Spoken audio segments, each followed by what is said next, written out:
diajarkan Nabi SAW kepada para sahabat. Ukhuwah dengan makna syu'ur, perasaan. Dan Nabi orangnya ngerasa banget apa yang dirasakan orang lain. Sehingga Nabi merasa sedih dengan kesedihan kaum muslimin, merasa bahagia dengan nikmat dan kesenangan kaum muslimin.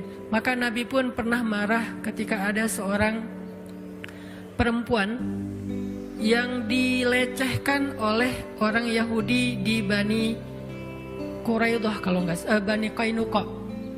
Jadi ada seorang cewek muslimah lagi belanja di Bani Qainuqa, di pasarnya orang Yahudi. Tiba-tiba roknya diikat pakai tali, terus disangkutin di apa ya, kayak di tiang gitu. Sehingga ketika perempuan ini berjalan, auratnya kesingkap, kelihatan kakinya, kelihatan auratnya. Dia malu, nangis gitu kan. Pas dia nangis malu, dibela sama seorang laki-laki muslim, anak muda. Dia ngebelain, dia potong tali itu, kemudian dia marah kepada beberapa anak-anak muda Yahudi yang iseng, yang bikin perempuan ini malu. Mungkin kalau zaman sekarang ngeprank gitu kan ya, usil-usilan gitu. Dia marah, akhirnya laki-laki yang ngebelain perempuan ini malah dikeroyok sama pemuda Yahudi sampai dia meninggal dunia. Maka Nabi langsung marah, kemudian mengatakan, sekarang kita akan menuntut keadilan kepada Bani Qainuqa. Datanglah Nabi mengepung benteng Bani Qainuqa sampai akhirnya mereka diusir dari kota Madinah. Kenapa? Karena Nabi itu ngerasain apa yang dirasakan perempuan, malunya. Nabi itu ngerasain apa yang dirasakan keluarga laki-laki yang terbunuh tadi. Betapa mereka sedih dan merasa kehilangan, sehingga keadilan harus ditegakkan. Itu namanya ukhuwah. Dalam konteks yang lebih sempit, kita belajar pelan-pelan merasakan kesulitan yang sedang dirasakan saudara kita, merasakan malu yang dirasakan oleh saudara kita, menjaga perasaan. Makanya Nabi pernah menyampaikan beberapa contoh, diantaranya dalam kitab Riyadhus Shalihin itu ada tuh, larangan mempermalukan saudaranya di depan dia. Salah satu hadisnya, janganlah kalian mencela orang yang buang angin. Sampai itu dibahas dalam hadis. Janganlah kalian mencela orang yang buang angin. Kenapa kalian mencela dan mentertawakan sesuatu yang kalian lakukan juga? Jadi nggak boleh diketawain. Kenapa kok Nabi sampai menyampaikan hadis ini? Gara-gara dalam satu majelis, namanya juga orang mungkin lagi nggak enak badan kali ya. Dalam satu majelis ada seorang laki-laki, buang angin dan kedengaran. Yang lain kan jadi ketawa ya. Dan itu kan kayak otomatis gitu kan. Yang lain pada ketawa, dia malu karena kayak ya aib banget kan. Terus yang lain pada ketawa, dia malu banget. Dia kayak udah nggak tahu harus buang muka kemana gitu kan ya. Terus Nabi langsung menetralisir keadaan dengan mengatakan, janganlah kalian mencela atau mentertawakan orang yang buang angin. Kenapa kalian mentertawakan sesuatu yang kalian juga melakukannya? Artinya semua orang punya masalah yang sama, cuman mungkin ada yang nggak sengaja gitu di tempat umum dan seterusnya, sehingga nggak usah dibahas, nggak usah diketawain. Saya juga pernah kayak gitu, lagi kajian, tiba-tiba di soft paling depan ada seorang akhwat nggak sengaja buang angin dan bunyi. Sebelah-sebelahnya udah pada dengar tuh, terus mereka kayak langsung nyari tersangka gitu kan, mana gitu kan ya. Saya juga dengar, saya aja yang duduknya di sini tuh dengar. Apalagi yang di sebelahnya kan, saya dengar dan saya tahu orangnya, tapi saya nggak mau ngelihat ke arah dia. Supaya apa? Ke distract langsung, nggak usah dibahas, nggak usah difokus, nggak usah di zoom in, nggak usah di capture ya. Udah biarin aja. Terus akhirnya saya kayak langsung ngedistract dengan kajian dengan cerita-cerita, dengan apa. Orang yang tadinya noleh-noleh gitu ngelihat siapa. Karena saya membolkan lagi, kayak dipertegas lagi kajiannya, ceritanya. Nadanya dinaikin lagi dikit, akhirnya orang lagi jadi fokus dan lupa. Dia yang tadinya hampir malu, lama-lama jadi netral dan setelah kajian udah lupa. Ini sampai segitunya diperhatikan dalam Islam, menjaga perasaan, jangan membuat orang ilfeel, bete dan seterusnya. Dan itu ukhuwah banget. Dan itu nggak hanya kepada orang yang soleh, karena ukhuwah itu tidak hanya berlaku kepada orang yang sudah sama-sama ke masjid, orang yang sudah sama-sama sholat, bahkan kepada orang yang belum ke masjid, belum hijrah pun itu tuh dijaga. Supaya apa? Jangan sampai bikin dia ilfil dengan kebaikan sehingga dia semakin ngegap, semakin berjarak, semakin menjauh dari kebenaran. Islam itu harus mampu Muslim itu ya'lif wa yu'laf.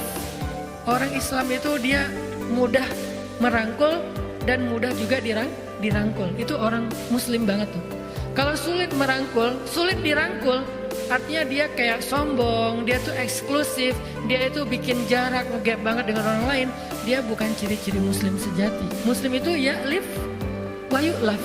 Dia mudah merangkul orang, yuk bareng yuk. Nggak terlalu jaim, dia juga mudah dirangkul orang. Kalau diajak orang mau, nggak terlalu ngerasa kita kan beda, nggak kayak gitu. Dan Nabi gitu banget. Makanya Nabi itu sangat menjaga perasaan supaya terjaga ukhuwah. Pernah Nabi lagi kayak duduk bareng dengan sahabat-sahabat yang miskin lah ya. Sahabat-sahabat miskin ini kalau makan roti, rotinya tuh keras. Bahasa Arabnya qadid. Qadid itu artinya roti keras yang udah lama. Kalau pengen dimakan nggak bisa langsung dimakan, harus direndam dulu pakai air. Saking kerasnya udah kayak kerupuk gitu. Nah itu namanya qadid. Nabi duduk di antara orang-orang miskin yang lagi kayak mau makan qadid gitu. Terus pas Nabi duduk di antara mereka, mereka jadi sungkan. Aduh nggak enak nih. Masa kita mau ngasih roti kayak gini buat Nabi, buat Rasulullah. Terus gimana dong, kita nggak sanggup beli roti yang lembut. Terus Nabi tersenyum mengatakan, saya adalah anak seorang perempuan yang biasa makan qadid. Saya anak seorang perempuan, ibu saya tuh adalah pemakan qadid. Jadi kita udah biasa makan kayak gini di rumah. Maksud Nabi apa? Biar nggak ada gap antara beliau dengan orang-orang yang lagi ngajak beliau makan. Itu namanya yu'laf, mudah diajak barengan, nggak terlalu ngegap. Jalan lagi tuh Nabi bareng dengan orang miskin. Ketemu orang miskin, mereka pada sedih gitu ya. Nabi bilang, tahu nggak, orang miskin itu masuk surga 500 tahun lebih dulu daripada orang kaya. Oh gitu ya Rasul. Akhirnya mereka semangat. Bukan semangat dalam kemiskinan ya. Maksudnya semangat untuk nggak pede, nggak baperan, nggak kemudian pesimis, jadinya menjauh dari rombongan atau dari orang-orang banyak. Jadi dibangkitkan semangatnya. Ketemu sama penggembala. Nabi bilang apa? Tidaklah Allah mengutus Nabi kecuali pernah menjadi penggembala. Jadi yang penggembala juga merasa kayak pride gitu. Wah ternyata profesi kita tuh profesi para Nabi. Ketemu dengan orang kaya. Tidak ada kecemburuan kecuali kepada dua orang. Satu orang berilmu, satu lagi orang kaya yang banyak berinfak. Jadi semua orang bisa dibahagiakan hatinya oleh Nabi. Nggak ada yang ngerasa ketemu Nabi bete, itu nggak ada. Saya belum pernah mendengar cerita ada orang bete ketemu Nabi, itu nggak ada. Yang ada lagi bete ketemu Nabi bahagia, itu banyak tuh. Yang tadinya bete banget di rumah, pas ketemu Nabi happy. Pas balik ke rumah bete lagi, itu banyak. Salah satunya adalah Hanzalah. Hanzalah lagi sedih duduk sendiri. Datang Abu Bakar. Abu Bakar nanya, kaifa asbahta ya Hanzalah? Gimana keadaan kamu pagi ini wahai Hanzalah? Hanzalah ngelihat Abu Bakar dan bilang, nafaqah Hanzalah, kata Hanzalah. Hanzalah itu munafik, tahu nggak kamu? Abu Bakar bingung. Kaifa dzalik? Kenapa kamu ngomong kayak gitu? Kenapa kamu merasa diri kamu munafik wahai Hanzalah? Kata Hanzalah, wahai Abu Bakar, saya tuh kalau ketemu Nabi bahagia. Kalau ketemu Nabi iman saya naik. Kalau ketemu Nabi saya tuh jadi semangat beramal soleh. Saking iman saya lagi naik, saya merasa diri saya tuh jadi orang yang paling soleh di muka bumi. Saking saya ngerasa jadi orang soleh, seolah-olah dari tempat duduk saya tuh bisa ngelihat surga kalau lagi dekat sama Nabi. Tapi kalau saya pulang ke rumah, saya ketemu dengan keluarga saya, dengan anak saya kerja, maka iman saya drop sampai seolah-olah saya bisa melihat neraka dari tempat duduk saya. Itu adalah kata-kata Hanzalah. Sedih Hanzalah dengan kondisi imannya. Kemudian Abu Bakar juga bilang, kalau gitu saya juga sama wahai Hanzalah. Iman saya juga kayak gitu, kalau ketemu Nabi naik, kalau pas jauh dari Nabi turun. Berarti sama dong saya munafik. Ya gimana dong? Akhirnya mereka ketemu dengan Nabi. Ya udah kita coba minta nasihat dari Rasulullah. Datang ketemu dengan Nabi, sedih aja murung dua-duanya tuh. Nabi nanya, malham, kata Nabi. Ada apa kok kalian sedih, kata Nabi. Kata mereka, ya Rasulullah, kami merasa diri kami udah munafik. Hah? Kenapa kok kalian ngerasa gitu? Kata mereka, kalau ketemu engkau hati kami merasa imannya bertambah. sehingga kami semangat beramal soleh. Tapi kalau jauh darimu, iman kami drop dan kami jadi mudah berbuat dosa dan jauh dari Allah. Nabi kemudian tersenyum memberi mereka nasihat. Tahu nggak, seandainya iman kalian kondisinya stabil terus seperti kalian ketemu saya, maka kalian akan berjabat tangan dengan malaikat dan malaikat akan menemani kalian pergi kemanapun kalian pergi. Malaikat akan nemenin. Tapi kata Rasul, sa'atan fasaatan. Iman itu memang kayak gitu. Ada sa'ah waktunya turun, ada waktunya naik. Jadi Nabi itu kayak menghibur dan mencoba untuk menguatkan mereka. Bukan malah, oh berarti emang benar sih kalian munafik. Enggak digituin sama Nabi. Dasarnya kalian emang gitu ya, kalau ketemu saya aja imannya naik, berarti kalian gak jujur sama Allah. Taubat kalian, istighfirullah, minta ampun sama Allah. Enggak, Nabi itu gak gitu. Enggak dimarahin, gak digalakin. Malah Nabi tersenyum dan bilang, sa'atan fasaatan. Memang harus ada prosesnya. Kadang iman naik, kadang iman turun, tapi berusaha terus ya, jangan menyerah. Kayak gitu. Ini menunjukkan bahwa Nabi itu selalu bisa bikin orang happy. Itu ukhuwah. Bisa gak kita jadi orang yang kayak gitu? Kemana kita pergi, orang di sekeliling kita itu malah jadi happy. Dan itu buat saya juga jadi kayak agenda atau PR besar buat pribadi saya. Kadang-kadang kita tuh jangankan orang lain ya, keluarga aja nggak bisa kita bikin happy terus. Malah yang lebih parah lagi, sebelum kita datang perasaan keluarga tadi lagi happy, begitu kita datang bete semuanya ya. Nuntut ini, nuntut itu, nyalahin ini, nyalahin itu, kan berarti kita belum benar. Belum menjaga nih persaudaraan, belum jaga perasaan orang lain, belum bisa ngerasain apa orang yang rasakan. Padahal Nabi sebaliknya. Kalau Nabi, orang yang benci sama beliau, ketemu beliau jatuh cinta. Orang yang benci sama beliau, orang yang bete ketemu beliau happy. Kalau kita sebaliknya, orang happy ketemu kita jadi bete. Nah ini yang kita coba belajar dari Nabi. Kok bisa Nabi orangnya tuh kok nyenengin banget gitu. Orangnya tuh asik banget. Masih ingat cerita pernikahan Nabi dengan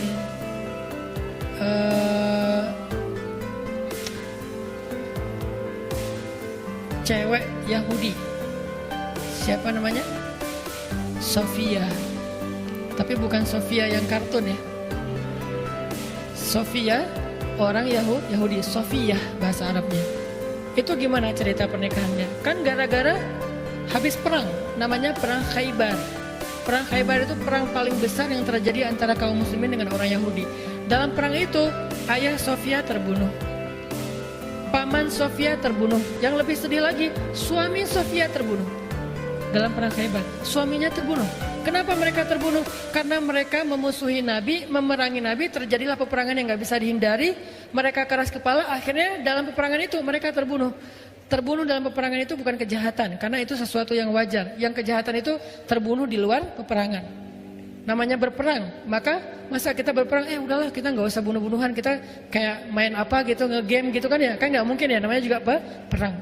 Nah terbunuhlah ayah Sofia, paman Sofia dan suami Sofia, sehingga Sofianya jadi tawanan perang kaum muslimin, ditaruh di sebuah tenda. Lalu datanglah Nabi ke tendanya Sofia untuk menghibur Sofia. Waktu Nabi datang ke tendanya Sofia, Sofia yang meriwayatkan cerita ini, dia sendiri yang bercerita. Kata Sofia, ketika Nabi baru datang ke tenda saya, Nabi itu adalah orang yang paling saya benci di muka bumi. Jadi buat Sofia, Muhammad adalah orang yang paling dia benci di muka bumi. Gimana enggak? Gara-gara Nabi itu suaminya terbunuh. Gara-gara Nabi Muhammad ayahnya terbunuh, pamannya terbunuh. Walaupun bukan Nabi yang membunuh, tetapi dalam peperangan itu terbunuh. Sehingga Muhammad adalah orang yang paling saya benci. Sampai dia datang menemui saya di tenda saya. Kemudian dia duduk di depan saya. Kemudian saya melihat wajahnya yang penuh dengan rasa simpatik. Nabi itu ekspresi wajahnya tuh nenangin orang, bukan malah sengak, tengil ya. Datang-datang orang lagi sedih juga ya, ditengilin kan makin bete kan ya. Ini enggak, wajah Nabi itu wajah kayak simpatik banget. Nabi itu paham banget kondisi Sofia. Duduk Nabi di depan Sofia, Nabi bilang gini, Sofia maafin saya ya. Nabi minta maaf coba. Saya tahu perasaan kamu. Waktu itu saya udah mencoba untuk berdialog dengan ayah kamu, dengan paman kamu, dengan suami kamu, tapi mereka menolak. Akhirnya peperangan gak bisa dihindari. Maaf ya, Nabi menjelaskan, meminta maaf, menjelaskan, meminta maaf, menjelaskan, meminta maaf, berjam-jam. Sampai akhirnya kata Sofia, Muhammad menjadi orang yang paling saya cintai di muka bumi. Kebayang gak hebatnya Nabi itu? Dari orang yang paling membenci beliau jadi orang yang paling mencintai beliau. Dalam hitungan sejam 2 jam Nabi terus, bukan membujuk, bukan kayak ngelebay ya, bukan kayak ngegombal gitu, enggak. Nabi tulus, karena kalau gombal dong pasti orang enak juga kan, karena bukan dari hati kan ya. Ayah kamu tukang bengkel ya, standar kan ya. Itu apaan sih lo, ayah gue baik-baik aja bukan tukang bengkel. Akhirnya kayak jadi konyol, jadi nggak jelas. Nabi itu nggak kopas template-nya gombal, enggak. Dia nggak baca di googling, nggak lihat apa, enggak. Tulus saja dari hati ngomong apa yang beliau rasakan. Sehingga Nabi, kata Sofia, Nabi itu datang minta maaf, menjelaskan, minta maaf, menjelaskan. Dan minta maafnya itu lembut banget sampai hati aku menjadi tenang. Kemudian aku memandang ke wajahnya dan kemudian aku mengatakan, ya Rasulullah, aku sudah maafkan. Kemudian Sofia malah curhat. Kata Sofia, ya Rasulullah, sebelum terjadi perang Khaybar, aku tuh mimpi. Apa mimpinya, kata Rasulullah? Aku bermimpi di atas kota Madinah ada rembulan jatuh ke pangkuanku. Lalu aku ceritakan mimpi ini kepada suamiku, aku ditampar oleh suamiku. Kenapa? Suaminya kan orang Yahudi dan orang Yahudi itu pintar menafsirkan mimpi. Suaminya bilang, berarti kamu punya perasaan terhadap laki-laki Madinah, yaitu Muhammad. Akhirnya aku ditampar oleh suamiku sehingga dahiku berdarah, kata Sofia. Dan sekarang aku baru sadar ternyata rembulan itu adalah engkau ya Rasulullah. Kemudian Jibril datang, bisik ke Rasulullah, wahai Rasulullah, Allah menyuruh engkau untuk melamar Sofia. Rasulullah tadi datang bukan mau melamar loh. Jibril ada yang datang ngebisikin ya. Rasulullah datang tuh tulus pengen menghibur, tapi kata Jibril dan itu perintah Allah, lamar Sofia. Nabi kemudian, oh gitu ya. Kan Nabi orangnya baik loh ya, nggak ada modus ya, datang pertama baik-baik terus ujung-ujungnya minta nikah gitu kan, nggak kayak gitu. Nabi itu nggak modus orangnya, benar-benar tulus. Tapi karena Allah dan Jibril yang nyuruh, akhirnya Nabi bilang, Sofia, aku ingin melamar kamu untuk belajar untuk menjadi pasanganku di dunia dan di surga. Sofia sebagai cewek nggak langsung jingkrak dong ya, kan cewek itu gengsinya tinggi kan, dia jual mahal gitu. Oh ya udah saya pikir-pikir dulu gitu kan ya, nggak langsung nggak gitu sih, karena kalau mereka kayak gitu nggak ada izahnya kan, nggak ada rasa harga dirinya. Makanya buat cowok kalau misalnya digituin bukan berarti dia nolak, dia tuh lagi kayak minta dikejar. Itu cewek banget lah. Akhirnya Sofia, ya udah saya pikir-pikir dulu. Besoknya Nabi datang lagi, Sofia sudah memberikan jawaban bahwa Sofia bersedia, maka nikahlah, jadilah Sofia salah satu di antara pendamping Nabi di dunia dan di surga. Di sini ada pelajaran penting, gimana Nabi itu orangnya empati banget dengan perasaan orang lain sampai bisa menenangkan hati orang dan akhirnya orang itu menjadi malah mencintai beliau. Dari yang membenci jadi mencintai. Dan itu bukan cuma Sofia, ada lagi nanti cerita orang yang pengen bunuh Nabi kan.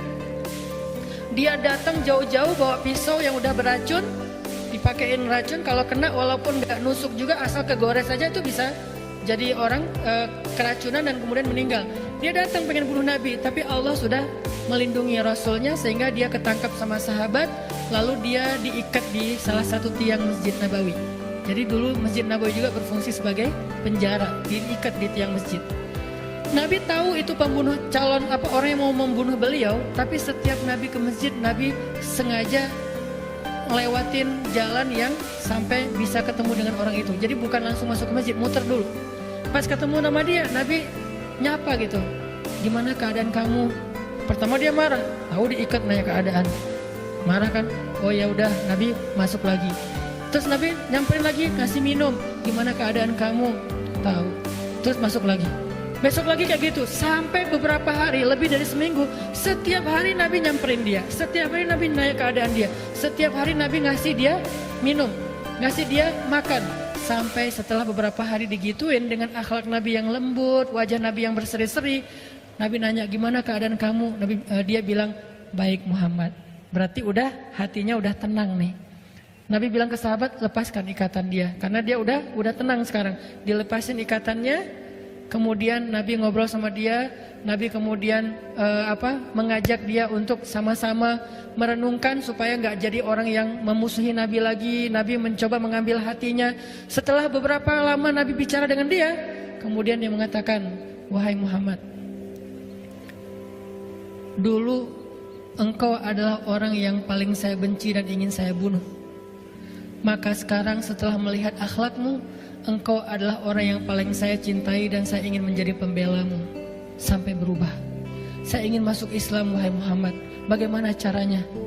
Akhirnya Nabi mengatakan, caranya, maka sekarang kamu harus mandi dulu, kemudian kamu pulang ke rumahmu, kemudian diberikan beberapa bekal yang harus dia lakukan sampai dia balik lagi. Setelah itu kemudian dia menjadi seorang muslim. Ini nih akhlak, menjaga ukhuwah. Bahkan kepada orang yang belum dapat hidayah. Kenapa? Karena hanya dengan akhlak jalan seseorang untuk pulang kepada Allah.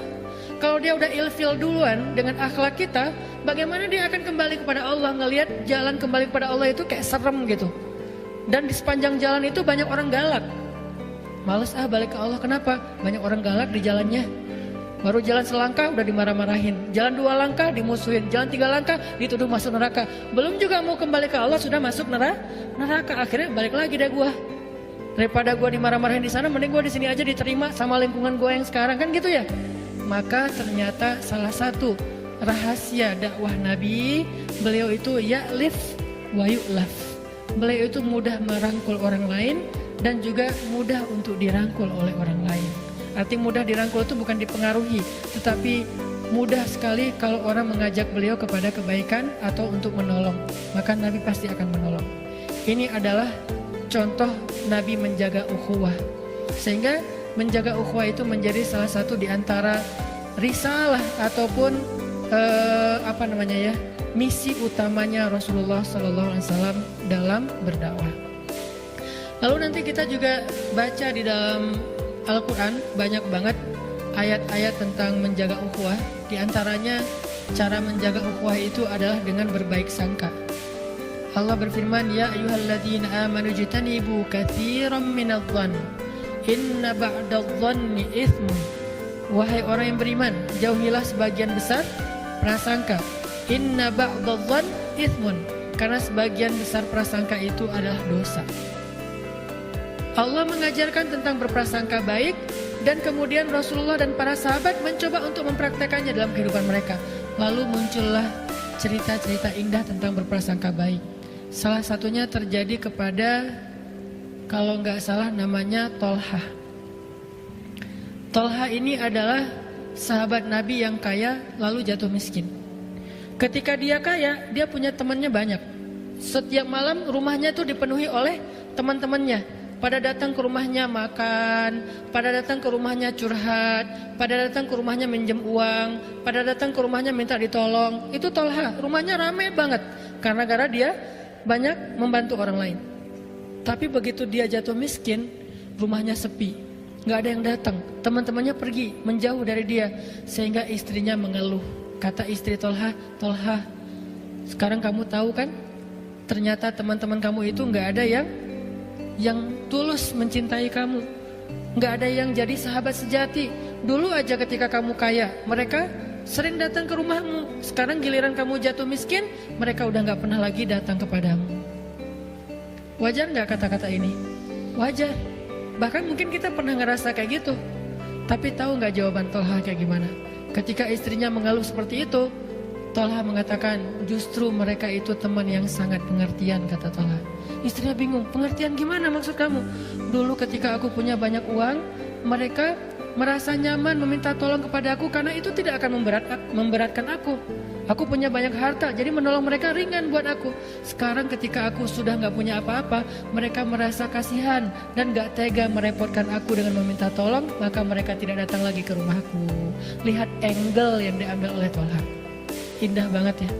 Dia bisa menemukan satu angle berpikir yang akhirnya dia menyimpulkan yang baik tentang temannya. Kalau kita pasti mungkin 99% akan seperti istrinya. Ya benar, giliran gua sukses dulu teman gua banyak banget. Semuanya pengen datang bareng, jalan bareng segala macam, pengen segrup, pengen punya nomor telepon gua. Pokoknya kemana gua pergi rame tuh. Sekarang giliran gua udah susah, udah nggak eksis dan segala macam, udah pada nggak ada tuh. Bahkan di Japri aja nggak pada nge-read, nggak pada ngebales. Di grup juga udah nggak. Kalau gua broadcast udah nggak ada yang ngerespon, diem aja. Giliran ganti topik rame. Giliran gua yang yang chat pada diem. Akhirnya kita ilfil, sedih. Udah dah gua live grup aja, gitu ya. Ini perasaan kita yang terbangun gara-gara su'uzon. Tapi emang benar Ustadz, tetap aja su'uzon. Prasangka buruk. Lebih baik kita iltamis li akhika alfa uzrin, kata ulama. Carilah untuk saudaramu 1000 alasan. Ini cara kita jaga ukhuwah. Baik soal rumah tangga, soal tetangga, soal komunitas, soal jamaah, soal masjid. Cara kita menjaga ukhuwah adalah berusaha mencari alasan yang baik tentang seseorang. Kalau kita nggak nemu, ya udah nggak usah dipikirin. Kalau kita nggak nemu, ya udah nggak usah diterusin. Udah diemin aja. Kalau kita bisa ketemu, itu lebih baik supaya kita bisa punya sebuah alasan mencintai dia, sehingga kita nggak sempat berburuk sangka kepada dia. Itu tuh sahabat banget. Seringkali terjadi perpecahan di dalam sebuah komunitas atau jamaah atau keluarga, itu gara-gara prasangka sebetulnya. Kita terlalu gampang menyimpulkan sesuatu yang ternyata setelah ditabayun dia nggak gitu. Akhirnya kan jadi udah terlanjur bete ya, udah terlanjur sakit hati, dan itu juga udah susah recovery-nya. Maka sebelum itu Tolha mengajarkan kepada kita belajar untuk mencari sebuah alasan yang baik. Itu tuh Tolha. Kemudian ada lagi cerita husnuzon yang angle berbeda. Terjadi kepada keluarga Abu Ayyub. Ketika ada hoax Aisyah selingkuh dengan Sofwan. Kan di zaman Nabi dulu pernah tersebar sebuah hoax yang paling trending. Sampai di mana-mana orang bicarain itu. Punya hashtag Aisyah dan Sofwan selingkuh.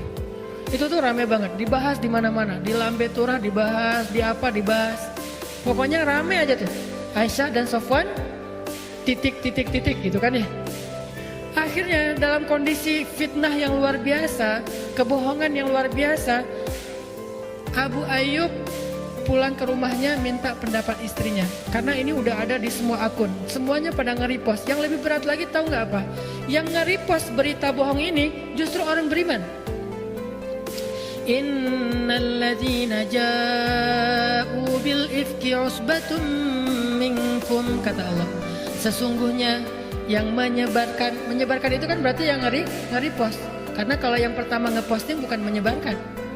Sesungguhnya yang menyebarkan berita bohong itu adalah golongan kalian sendiri. Berarti kita taunya dari siapa? Dari teman kita yang kita percaya. Teman kita dari temannya yang dia percaya. Dan terus saja kayak gitu. Sehingga saking banyaknya orang beriman yang ikut nge-repost berita ini, kesannya berita ini benar. Kalau berita ini bersumbernya dari orang munafik, orang beriman gak percaya. Tapi masalahnya ada satu orang beriman yang kecolongan, ikut nge-repost berita yang belum jelas kebenarannya. Akhirnya dari satu repost ke repost yang lain, jadilah dia viral. Viral itu kalau bahasa dulu namanya mutawatir. Kalau dalam konsep hadis namanya hadis mutawatir, diriwayatkan dari banyak jalan. Kalau dalam konsep medsos disebut dengan viral, diriwayatkan oleh banyak akun. Semuanya pakai hashtag itu, semuanya ngeposting itu, semuanya komen di situ, komennya banyak, like-nya banyak, repostnya banyak, hashtagnya rame. Akhirnya viral. Sampai Abu Ayyub sulit untuk tidak mempercayai berita ini. Pulanglah Abu Ayyub ke rumahnya, nanya ke istrinya, "Wahai istriku, kamu udah dengar belum berita tentang Aisyah dan Sofwan?" Kata istrinya, "Udah." "Emangnya kenapa?" "Gak nyangka ya," kata Abu Ayyub. Kita banget ya. Kasihan ya Rasulullah ya, gitu kan. Gak pernah kebayang ya Aisyah sama Sofwan bisa kayak gitu. Langsung istrinya kaget. Ternyata Abu Ayyub hampir percaya dengan berita bohong ini. Langsung istrinya mengatakan, "Wahai Abu Ayyub, gimana perasaan pendapat kamu kalau ada yang mengatakan saya selingkuh?" Kata Abu Ayyub, Astagfirullahaladzim, innalillah, gak mungkin saya percaya. Kamu kan perempuan yang baik, perempuan yang beriman, perempuan yang soleh. Kamu mencintai saya, gak mungkin kamu melakukan dosa seperti itu. Kamu perempuan yang menjaga kehormatan, saya gak mungkin percaya. Istrinya senyum. Wahai Abu Ayyub, kata istrinya, gimana pendapat kamu kalau ada yang mengatakan kamu selingkuh? Abu Ayyub makin kaget. Ma'azallah, bahasa kita, auzubillah, saya laki-laki yang takut pada Allah, gak mungkin saya melakukan dosa itu. Gak mungkin kepikiran juga, kan saya juga mencintai kamu, gitu ya. Istrinya senyum. Terus istrinya bilang, wahai Abu Ayyub, sesungguhnya Aisyah itu lebih solehah dari saya. Kalau menurut kamu saya aja gak mungkin selingkuh, apalagi Aisyah. Sesungguhnya Sofwan lebih soleh daripada kamu. Kalau menurut kamu, kamu aja gak mungkin selingkuh, apalagi Sofwan. Ini angle husnuzon paling kreatif nih. Membandingkan orang dengan diri kita. Coba kalau dosa itu, aib itu ditujukan kepada kita, kita merasa layak nggak?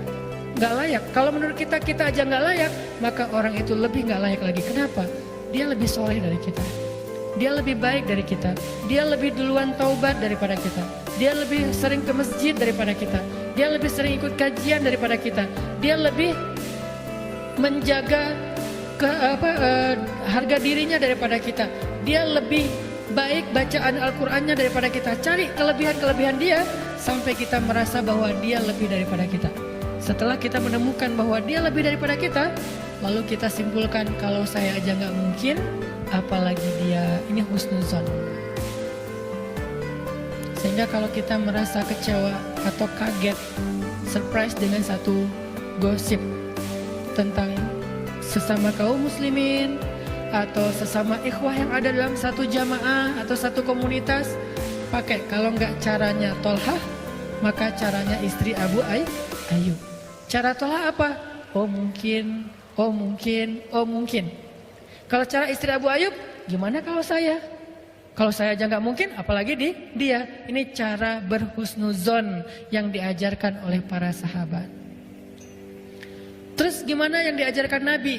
Nabi pernah gini, satu malam lagi itikaf di masjid. Kebenaran waktu itu Nabi itu lagi dikunjungi oleh, ceritanya juga sama, Sofia. Sofia datang ke masjid, terus ngebawain makanan buat Nabi. Sampai udah agak larut malam, Sofia ada di masjid. Pas mau pulang ke rumahnya, udah kemalaman sehingga gak bisa pulang sendiri. Dianterinlah Sofia sama Nabi, pegangan tangan, pulang berdua. Pas sampai di sebuah gang yang agak nggak terlalu terang, remang-remang gitu, Nabi berpapasan dengan dua orang sahabat.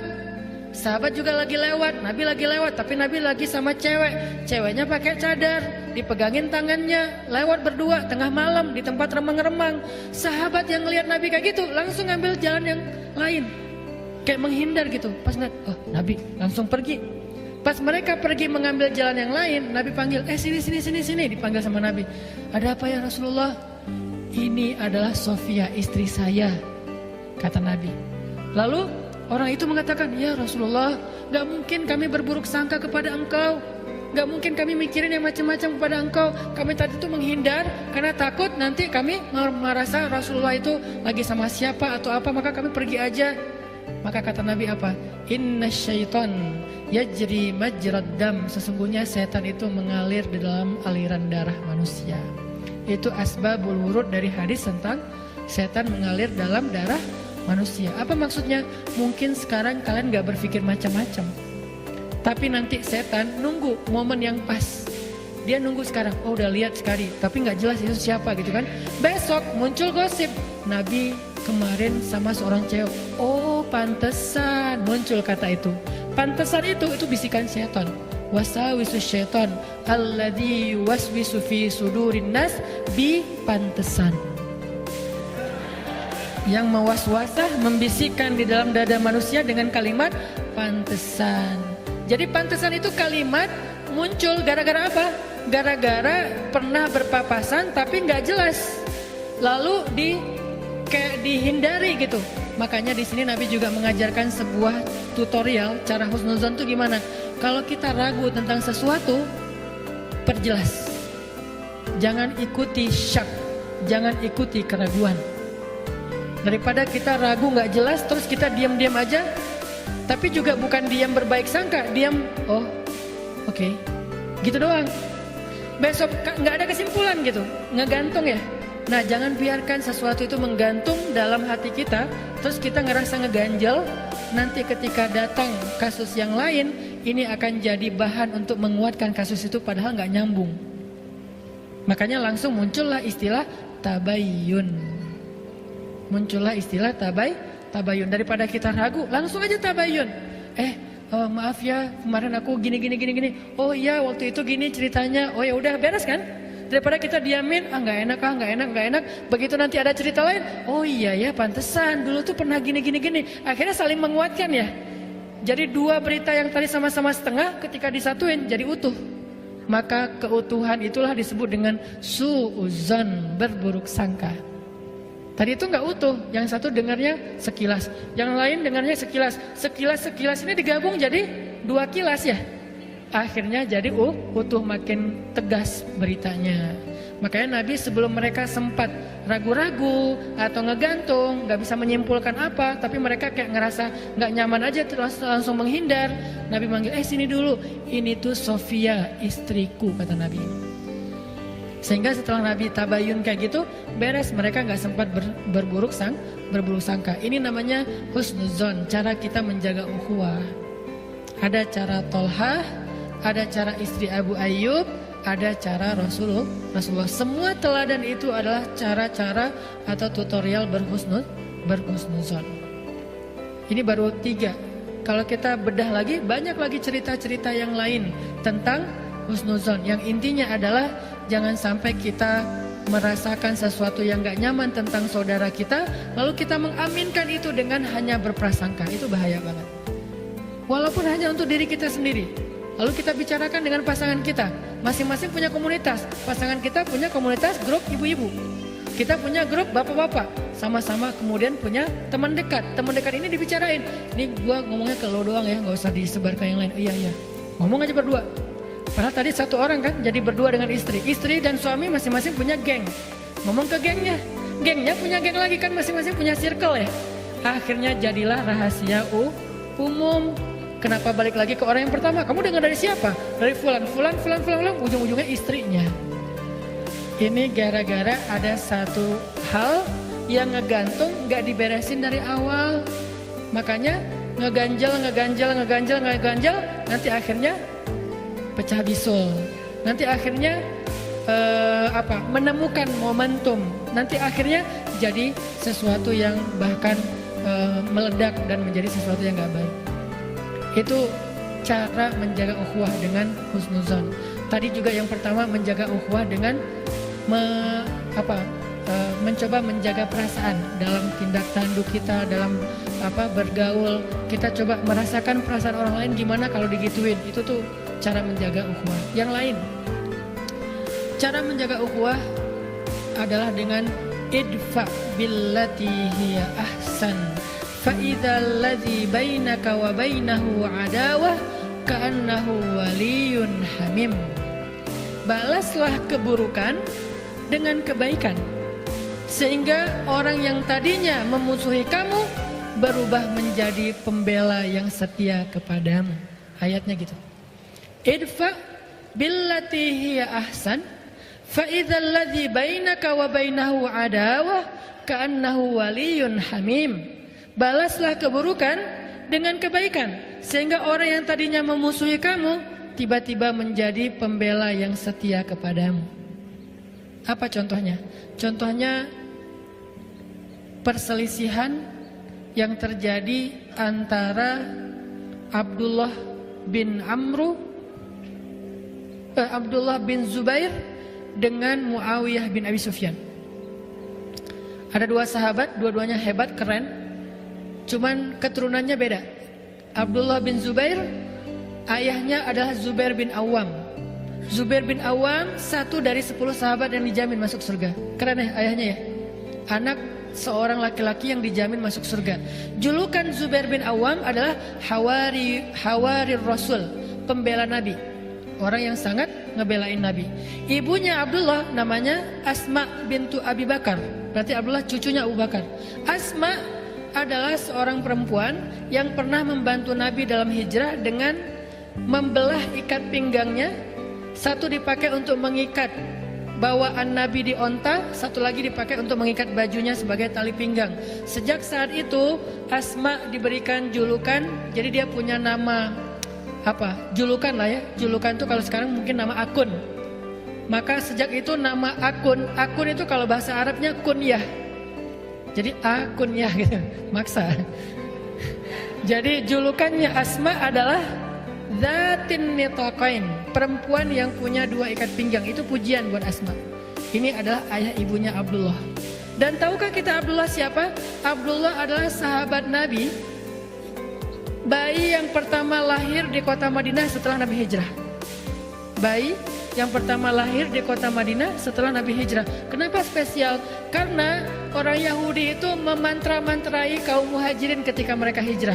Kata orang Yahudi, siapa yang berhijrah ke kota Madinah, kami kutuk, gak akan punya keturunan.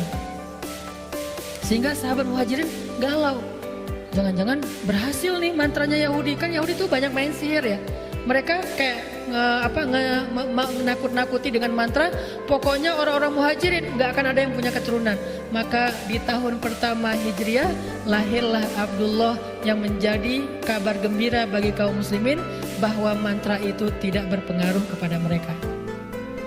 Dan tahukah kita Abdullah itu siapa juga?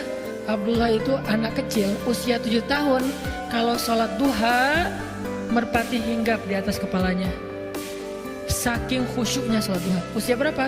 7 tahun, kelas 1 SD. Ada nggak sekarang anak kelas 1 SD sholat duha di sekolah? Anak-anak duha ya bu, duha Allahu Akbar. Datang merpati? Nggak ada. Kadang-kadang kita dengan nyamuk aja keganggu ya. Apaan sih ini nyamuk, laler dan segala macam. Ini merpati, kok bisa sih merpati hinggap di kepalanya Abdullah? Saking lamanya sholat Abdullah. Dia kalau berdiri itu bisa sejam nggak gerak. Kalau kita masih gerak, merpati itu kan nggak langsung hinggap ya, dia kayak curiga dulu gitu kan. Ini benar nggak sih orang atau kayu?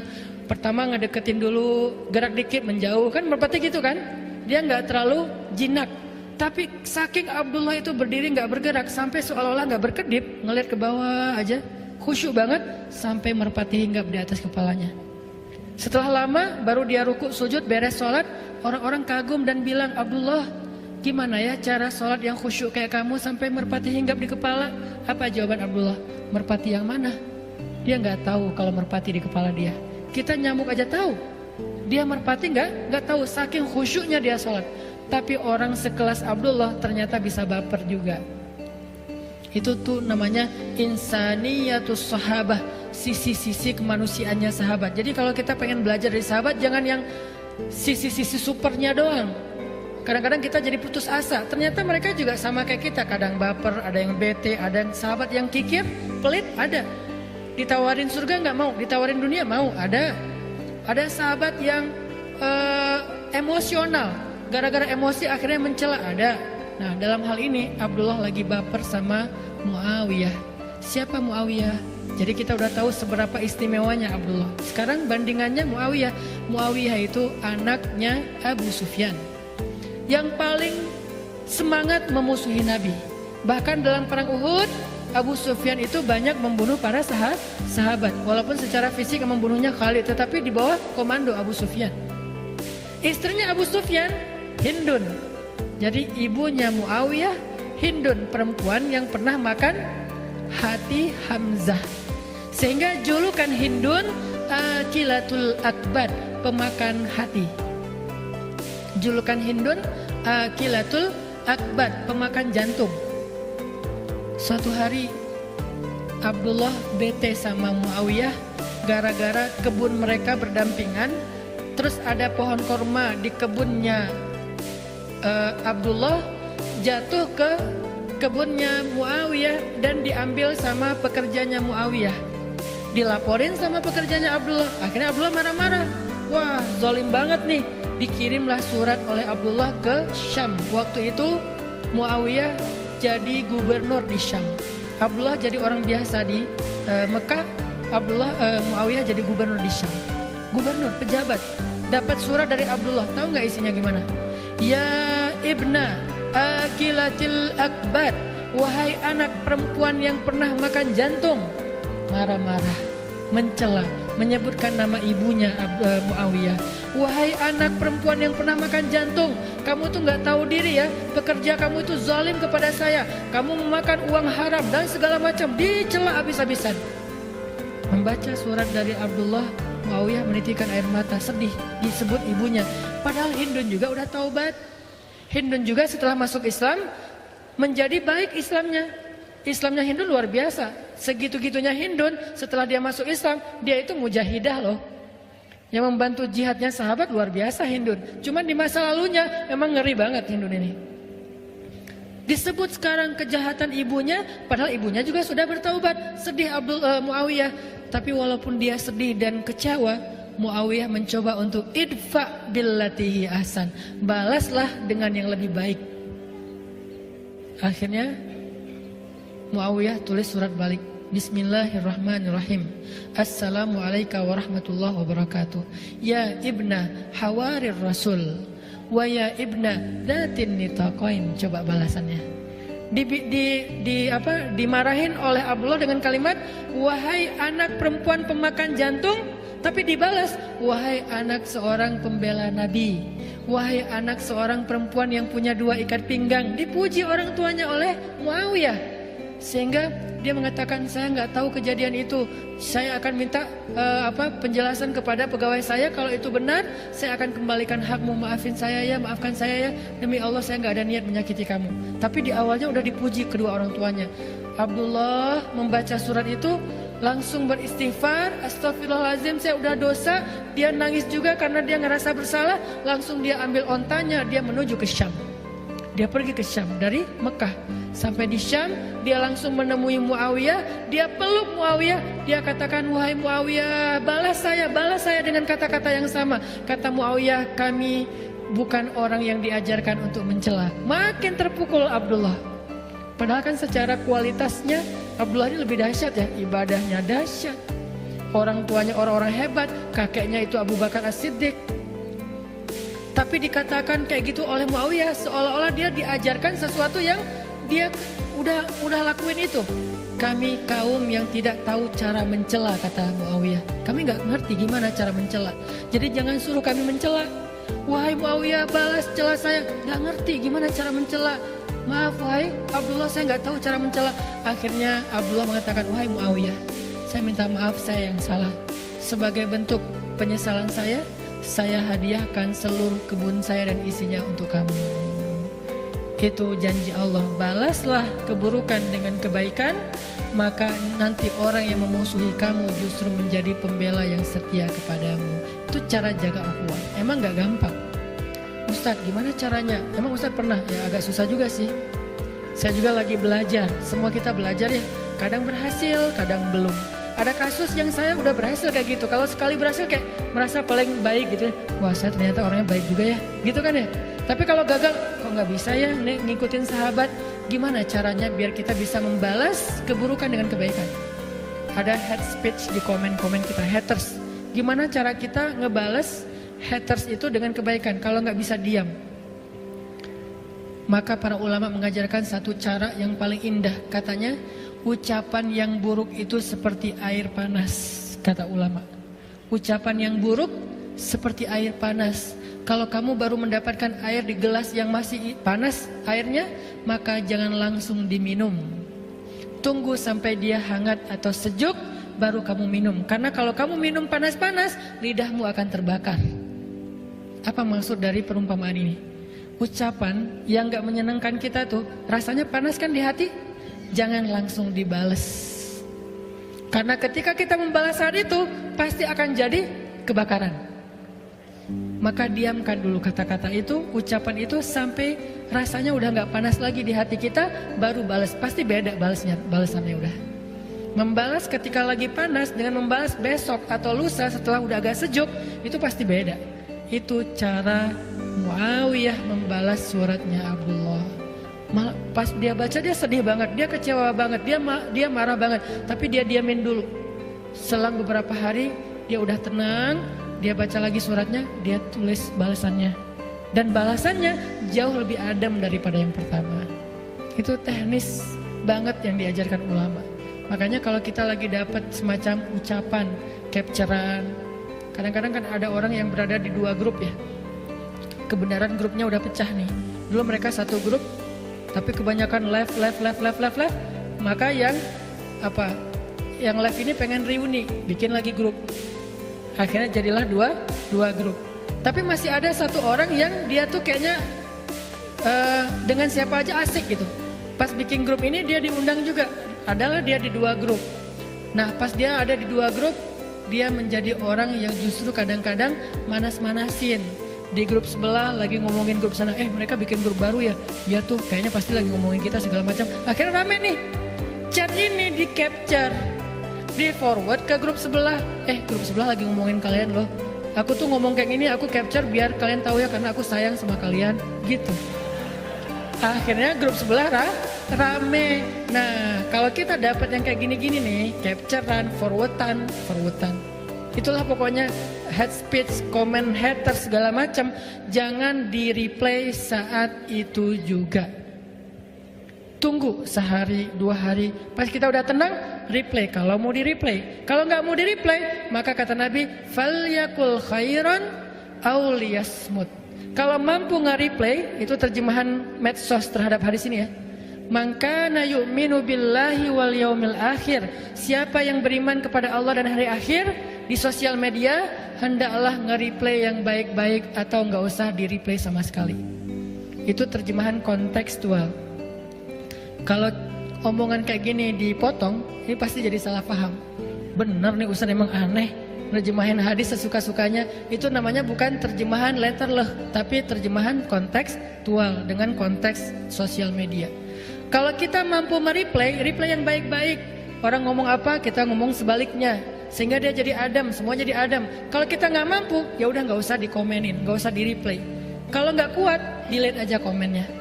Kalau nggak kuat lagi, blok aja orangnya. Nggak apa-apa ngeblok juga, tetapi jangan sampai memunculkan perdebat. Kadang ada orang yang memang perlu diblok, soalnya itu akun emang sengaja buat komen-komen doang. Pas kita lihat akunnya followers sedikit, postingan 0 ya. Buat apa lagi kalau bukan untuk rame-ramein doang gitu. Ya udah blok aja. Tapi dia pasti akan bikin akun baru. Nggak akan selesai. Karena bikin akun kan gampang, tinggal bikin email, bikin akun jadi. Masuk lagi, komen lagi. Lama-lama kalau kita diemin terus dia capek sendiri. Tapi kita juga capek gitu dengan komen-komen kayak gitu ya. Makanya disitulah belajar falyakul khairan aw liyasmut. Kalau nggak bisa nge-replay dengan yang baik, maka mending kita diam. Ini cara jaga ukhuwah. Apalagi yang diajarkan Al-Quran dan Sunnah tentang menjaga ukhuwah biar nggak gampang retak. Salah satunya adalah kata para sahabat, ukhuwah itu dijaga bukan hanya dengan ketika kita nggak nyaman, tetapi juga dijaga saat kita sedang nyaman. Dengan apa? Tahadu, kata Nabi, tahabu. Saling berhadiahlah kalian, maka kalian akan saling mencintai. Tapi hadiah ini jangan selalu diterjemahin materi yang mahal, yang apa.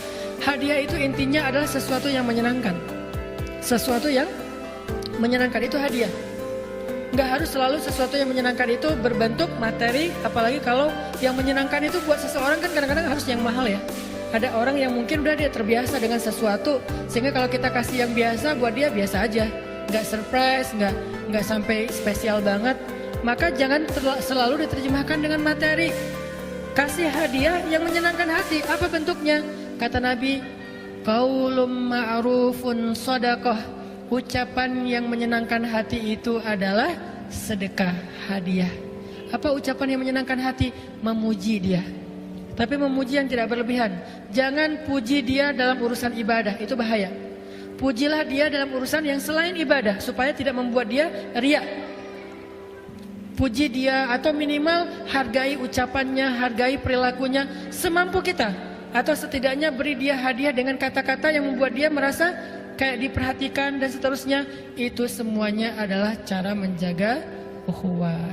Teman-teman sekalian, pada akhirnya Allah Subhanahu wa taala menyampaikan banyak sekali ayat kepada kita untuk tetap menjaga ukhuwah ini. Salah satu yang paling jelas itu adalah firman Allah di surat Al-Hujurat, innamal mu'minuna ikhwah. Sesungguhnya orang yang beriman itu adalah bersaudara. Maka fa'aslihu baina akhawaikum. Islahlah di antara kalian yang bersaudara kalau ada pertikaian. La'allakum turhamun, supaya kalian mendapatkan rahmat. Mudah-mudahan kita termasuk orang-orang yang bisa menjaga ukhuwah dengan cara-cara tadi. Pertama, jaga perasaan. Kedua, saling berbaik sangka. Ketiga, apalagi? Mencoba untuk membalas dengan yang lebih baik dari apa yang kita dapatkan. Keempat, mencoba membahagiakan hati dengan hal-hal yang menyenangkan. Bahkan satu lagi yang kelima adalah, saya lupa, ini yang paling penting justru, mendamaikan. Islah Zatil bain, mendamaikan. Itu pahalanya gede banget. Apa pahala mendamaikan? Kata Nabi, sesungguhnya mendamaikan dua orang yang bertikai lebih aku sukai daripada melakukan iktikaf sepanjang malam atau sepanjang hari di Masjid Nabawi. Mendamaikan.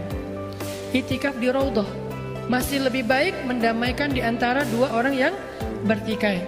Jadi kalau kita ngelihat ada dua orang yang kayak berbeda pendapat atau jadi saling baper-baperan, kita ambil jalan sebagai penengah. Gimana mendamaikan? Kita coba untuk menyenangkan hati keduanya dan membangun lagi hubungan di antara mereka. Sampai saking pentingnya mendamaikan orang yang sedang bertikai, dalam Islam demi mendamaikan kita dibolehkan berbohong. Ada 3 dusta yang dibolehkan dalam Islam. 1, dusta dalam strategi perang. Gak boleh jujur kepada musuh dalam peperangan. Masa kita mau buka-bukaan ya? Strategi kami begini. Jumlah pasukan sekian. Kalian udah tahu? Udah. Ya, jadi kami gak bohong ya? Gak bisa. Dalam peperangan tuh al-harbu khida. Perang itu tipu muslihat kata Nabi. 1.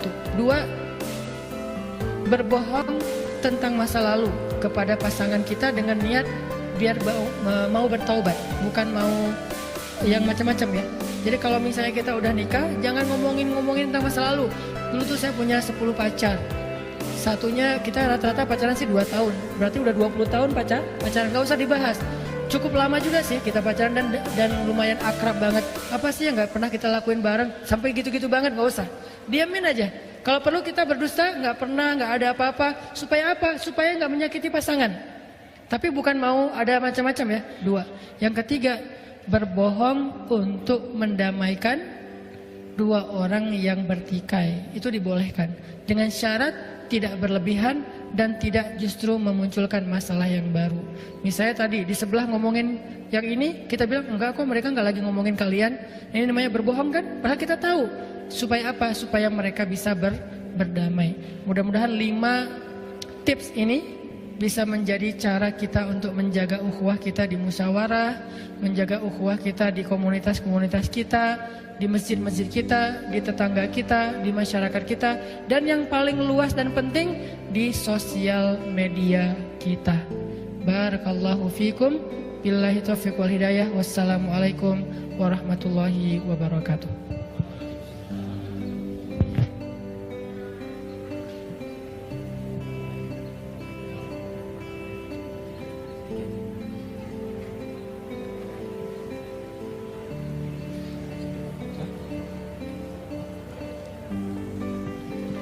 Masya Allah, tabarakallah, alhamdulillah malam ini kita baru saja menyelesaikan mendengarkan kajian Ustadz Hanan Attaqi. Ustadz, mungkin saya mau nanya sedikit Ustadz, gimana caranya kunyah saya bisa mutawatir di langit? Coba, bener ya Ustadz? Kunyah mutawatir.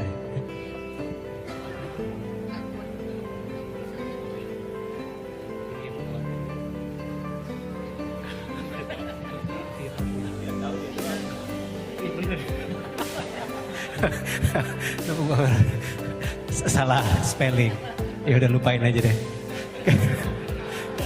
Kita lanjut. Assalamualaikum Ustadz.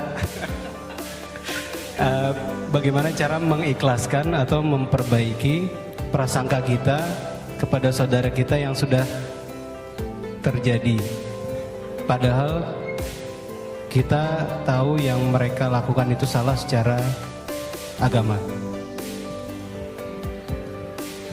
Bagaimana cara mengikhlaskan atau memperbaiki prasangka kita kepada ibu atau saudara kita yang sudah terjadi, padahal kita tahu yang mereka lakukan itu salah secara agama. Nah, berbaik sangka itu bukan berarti kita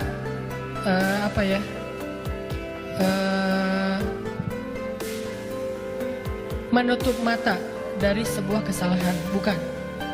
Seolah-olah nggak ada salahnya, benar semua gitu, nggak gitu-gitu juga sih. Kita ada kaidah berpikir yang diajarkan oleh Umar bin Khattab.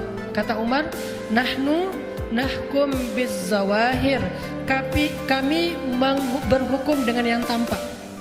Kami berhukum dengan yang tampak. Apa maksudnya? Kami hanya menilai sesuatu yang terlihat, tidak menilai sesuatu yang tidak terlihat. Artinya kalau yang kita lihat itu emang salah, dosa, ya udah kita perbaiki. Jangan sampai kita udah ngelihat salah, dosa, kita menyimpulkannya sesuatu yang nggak terlihat. Oh enggak kok, pasti ini nggak juga sih. Pasti niatnya baik, jelas-jelas dia buat dosa, kita bilang niatnya baik. Mungkin niatnya baik tapi tetap aja salah. Makanya kalau kita melihat kesalahan, maka tugas kita adalah mencegahnya atau memperbaikinya. Kalau belum terjadi, cegahlah kemungkaran dengan 3 cara. 1, dengan tangan, artinya dengan kekuasaan. 2, dengan lisan, artinya dengan nasihat. 3, dengan hati. Salah satunya adalah kita nggak suka minimal dengan kemungkaran itu. Dan itu selemah-lemah iman. Jadi kalau misalnya kita ngelihat keluarga kita atau sahabat kita jelas-jelas bikin dosa, maka tugas kita menasehatinya. Tapi nasihatilah dengan bil mau'izatil hasanah, dengan cara yang baik. Arti cara yang baik kita jaga, jangan sampai kita mencela, jangan sampai kita menjudge, jangan sampai kita berlaku sombong kepada dia. Nasihatnya khusus hanya masalah yang lagi kita bahas, gak usah ngembang kemana-mana, gak usah jadi melebar kemana-mana. Lo tuh ya emang dari dulu gak bener, nah itu tuh melebar tuh. Udah aja bab itu doang yang dibahas. Itu tuh yang ini tuh kayaknya gak pas deh. Soalnya aku pernah dengar gini. Kalau kita nggak yakin dengan dalilnya, udah aja capture nih ada hadisnya kayak gini. Aku juga lagi belajar, jadi sama yuk kita belajar ini biar nggak ngulangin kesalahan yang sama, kan bisa ya. Tetap dengan mau'izatil hasanah. Jadi bukan berarti kita harus berbaik sangka bahwa itu bukan kesalahan, itu bukan dosa, itu bukan pelanggaran. Nggak gitu-gitu juga sih. Jadi tetap berbaik sangka itu urusan batin, gaib. Tapi masalah zahir ada kaidah untuk watawasau bil haq, watawasau bis sabr. Ada kaidah untuk saling menasihati dalam kebenaran dan kesabaran.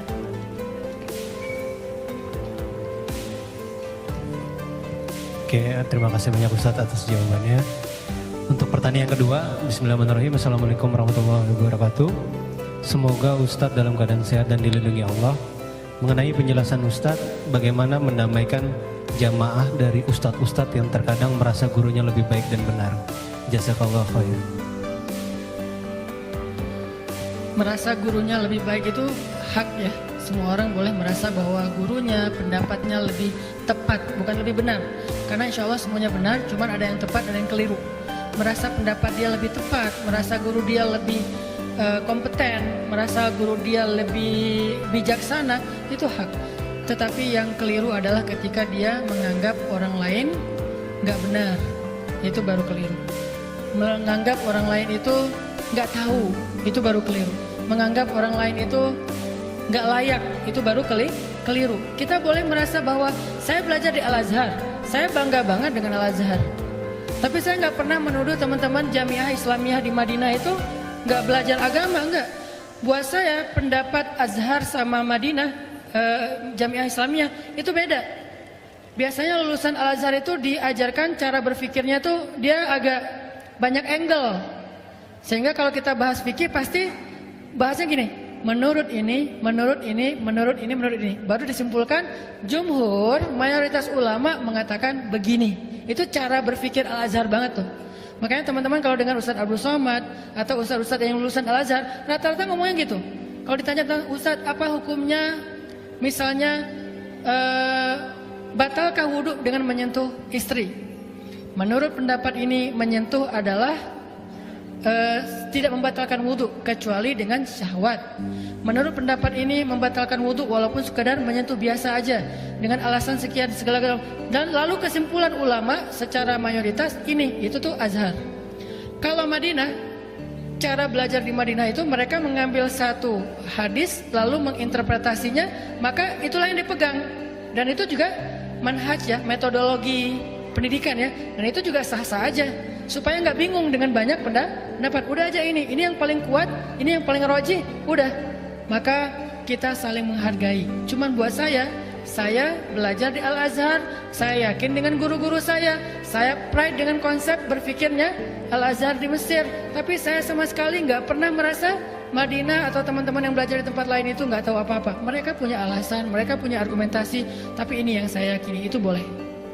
Makanya yang harus kita belajar itu adalah toleransi dalam mazhab. Dalam agama aja kita nggak boleh maksa ya.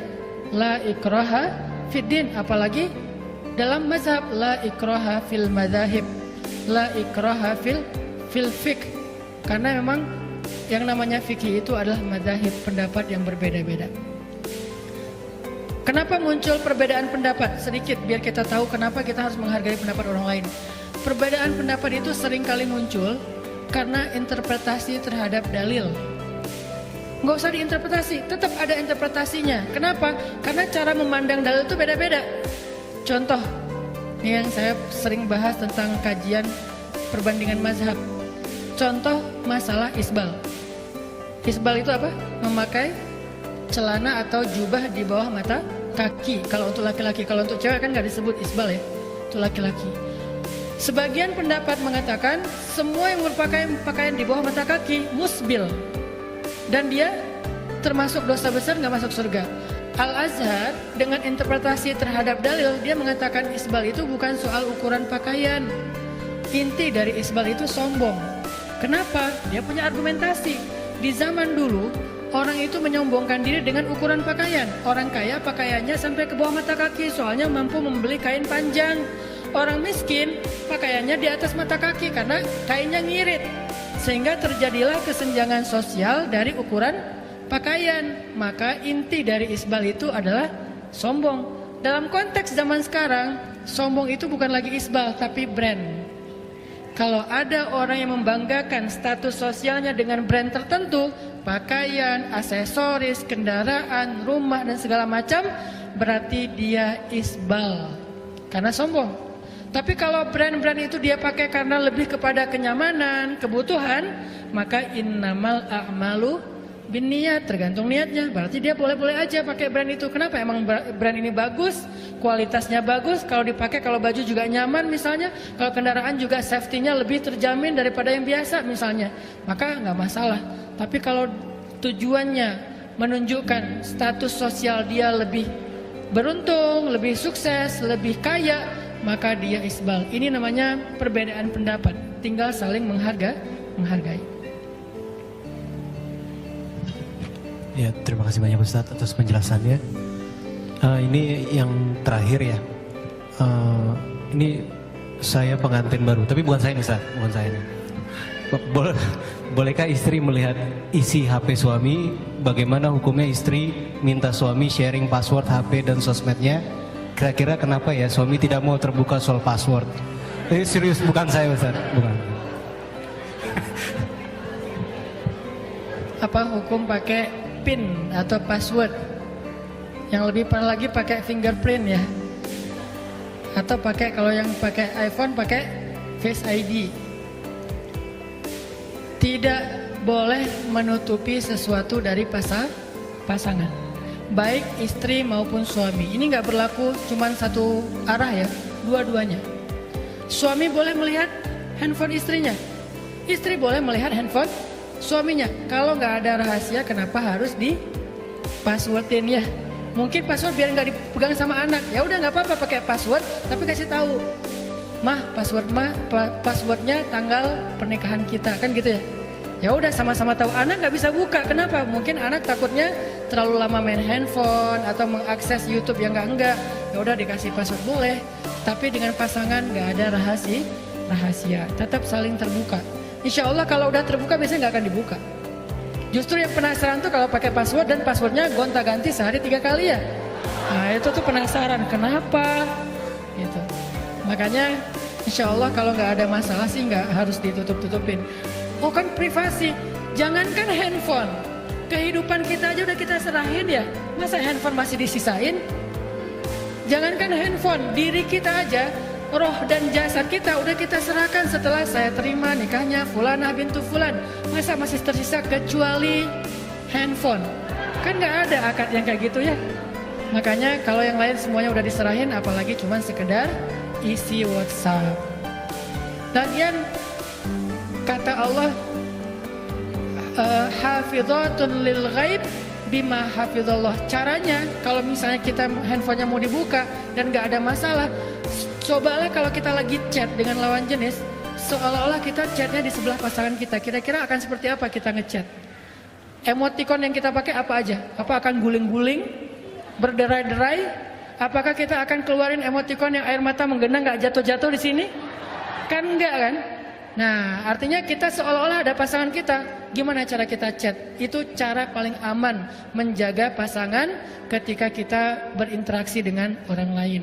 Makanya dulu ada terjemahan perempuan dilarang keluar rumah. Kalau sekarang keluar rumah nggak penting, yang penting sinyal. Ya, kadang dia nggak keluar rumah, tapi dia ada di mana-mana. Dia ada di belahan Eropa, dia ada di Afrika, dia ada di Australia karena dia temennya ada di sosial media. Makanya yang dimaksud keluar rumah itu bukan sekedar langkah kaki atau fisiknya, tetapi menjaga diri dari fitnah. Saya suka banget menerjemahkan teks agama itu dalam konteks kekinian, karena biar lebih realistis dan aplikatif. Kalau kita membahas teks itu hanya secara tekstual, kita nggak tahu gimana nih cara praktekinnya, seolah-olah ayat Al-Quran itu hanya sebuah kalimat indah yang dinikmati bahasanya, nggak bisa dipraktekin dalam kehidupan kita. Buat saya, ayat larangan perempuan keluar rumah itu artinya larangan perempuan dan laki-laki untuk berinteraksi secara berlebihan. Bahkan di Al-Quran itu ada ayat tentang tutorial bumerang. Dan mungkin kita pikir, ada gitu Ustaz ayat bumerang di Al-Quran? Ada. Surat An-Nur. Kata Allah, wahai perempuan-perempuan yang beriman, janganlah kalian menghentakkan kaki kalian ketika berjalan, karena itu akan membuat lekuk tubuh kalian terlihat atau fitnah. Hubungannya dengan bumerang apa? Cewek-cewek, bumerang yuk. Gitu kan? Rata-rata kan gitu kan ya? Selangkah gitu kan? Pas diposting jadinya apa? Dance. Akhirnya dia jadi gitu kan ya? Nah ternyata itu sesuatu yang menimbulkan fitnah. Pas dilihat sama cowok bumerang lagi kayak gitu-gitu, wah lucu ya? Like, gak boleh. Risih gak sih kalian ngedance depan cowok? Ya udah nggak usah, terus masa nggak dipakai Ustaz bumerangnya? Pakai boleh, tapi gimana? Duduk rame-rame. Jadinya kayak tari saman gitu kan? Boleh lah, masih aman bumerang. Tutorial telepon. Telepon itu jangan dilembut-lembutin suaranya. Di Al-Quran ada ayatnya. Katakan kepada istri-istri Nabi, janganlah kalian melembutkan suara ketika kalian berbicara, karena itu akan menimbulkan fitnah di hati orang yang punya penyakit.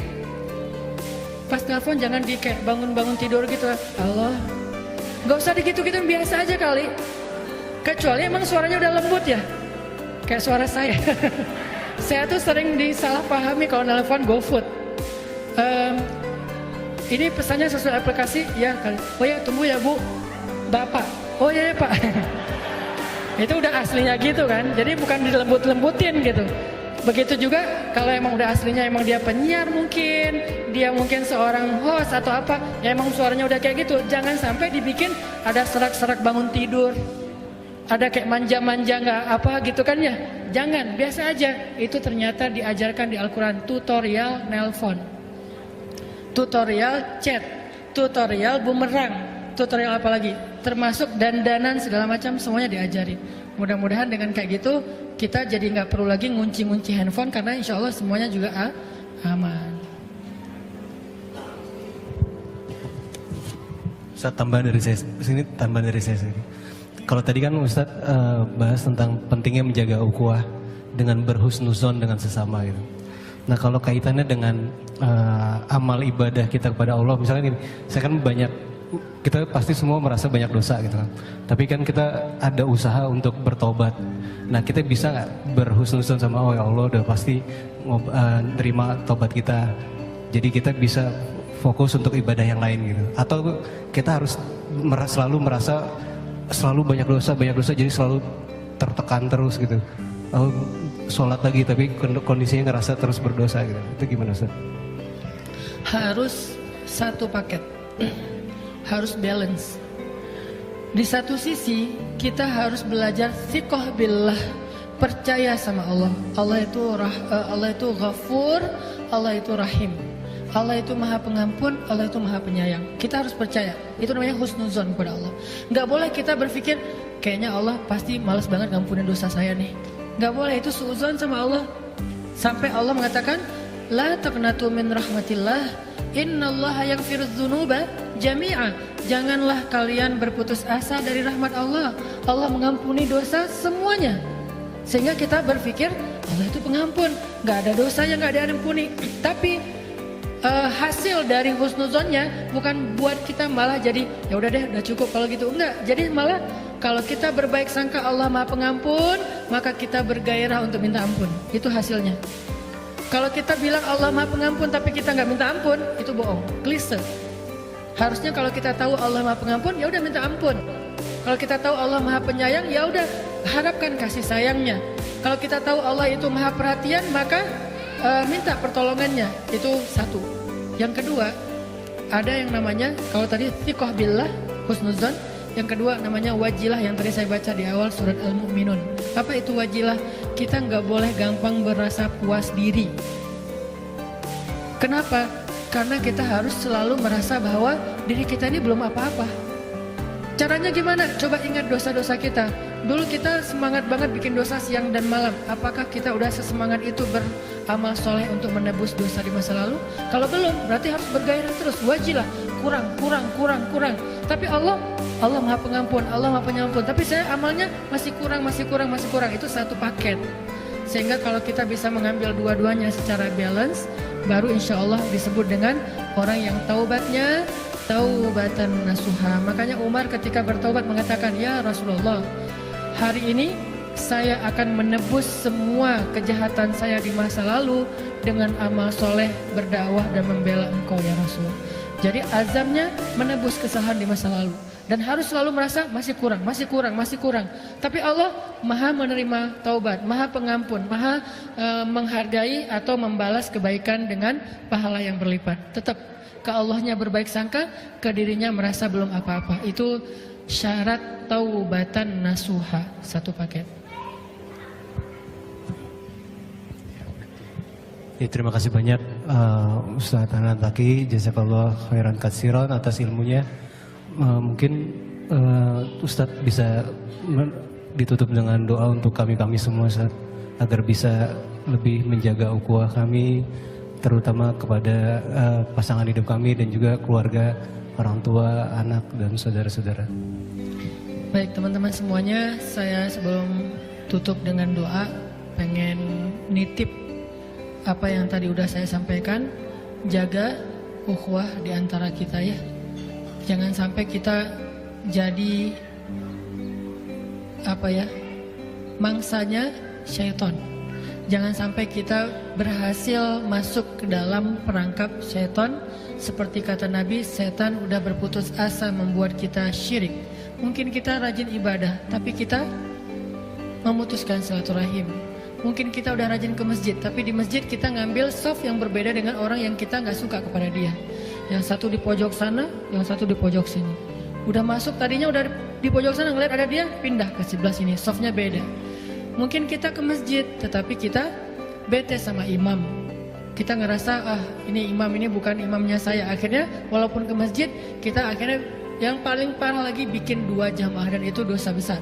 Gak boleh ada 2 jamaah di dalam satu masjid. Harus 1 jamaah. Makanya kenapa Nabi benci banget dengan 2 jamaah, karena itu perpecahan. Jaga ukhuwah kita, terutama ukhuwah Islamiyah.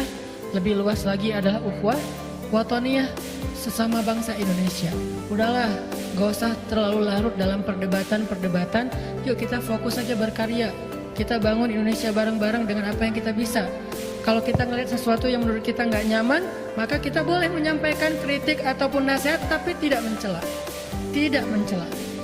Muslim harus komitmen menjaga lisannya atau jarinya dari mencela. Harus komitmen. Kalau ada ustadz mencela, mungkin beliau lagi emosi, itu bukan yang perlu diteladani. Walaupun seorang ustadz mencela nggak boleh diikuti. Kenapa? Nabi bilang gini, kalau kalian melihat seorang budak perempuan berzina, hukumlah dia dengan mencambuknya, tapi jangan cela dia. Itu hadis di Riyadhus Shalihin. Lalu kalau dia setelah itu berzina lagi yang kedua kalinya, cambuklah dia, tapi jangan cela dia. Zina loh ya. Lalu dia berzina lagi yang ketiga kalinya, maka juallah dia walau seharga seutas tali, saking murahnya, tapi jangan cela dia. Coba, 3 kali Nabi bilang jangan mencela. Padahal budak dan berzina. Yang di zaman dulu budak itu dianggap rendah, berzina itu perbuatan yang paling rendah. Dilakukan 3 kali, jangan cela, jangan cela, jangan cela. Itu jaga supaya bangsa kita mulai move on dan fokus lagi kepada sama-sama berkarya untuk kemaslahatan bangsa dan negeri. Jadi kita nggak larut di sosial media terus-terusan saling bully membuli, capek. Dan itu bukan sesuatu yang baik untuk masa depan bangsa kita, anak-anak kita, generasi muda kita. Jangan sampai kontroversi dan konflik ini dipertontonkan di publik dan jadi ratingnya tinggi, itu nggak bagus. Biasanya kalau udah, saya kadang-kadang suka mancing ya. Kenapa ya komen saya sedikit ya, biasanya misalnya 300, 400, kenapa kali ini cuma 20 misalnya. Pancing nih, ada satu komen yang kayaknya potensi untuk kontroversi, saya replay. Sengaja tuh, saya replay, rame langsung di bawahnya tuh. Replay yang berikutnya tiba-tiba jadi 500. Akhirnya karena udah ramai yang aneh-aneh, saya delete lah komen paling atas, ke delete lah semua, tinggal lagi 20. Kenapa?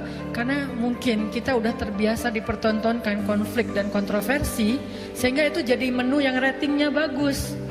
Kita nggak boleh kebawa ke situ. Itu nggak bagus buat perjalanan bangsa, nggak dewasa untuk bangsa kita, nggak maslahat untuk agama kita, dan paling nggak baik untuk jadi warisan generasi kita.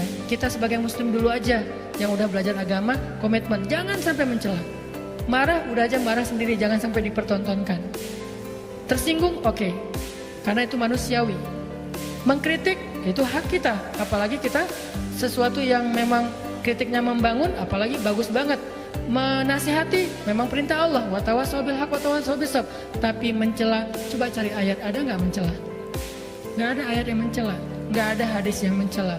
Kalaupun ada istilah Abu Jahal, Allah langsung yang menurunkan istilahnya. Abu Lahab dengan kalimat tabbat, itu ayat Al-Quran, bukan Nabi yang mengatakannya. Kenapa? Kalau Allah berhak sombong, Allah berhak untuk menutup hati hambanya, karena Allah lebih tahu tentang orang itu daripada kita. Kalau kita enggak. Mudah-mudahan dengan kayak gitu, mulai dari teman-teman yang udah ngaji ini, kita perbaiki budaya di sosial media, kita perbaiki budaya dalam komunitas, sehingga mudah-mudahan ini menjadi tren yang positif di masyarakat kita ke depan. A'udzu billahi minasy syaithanir rajim.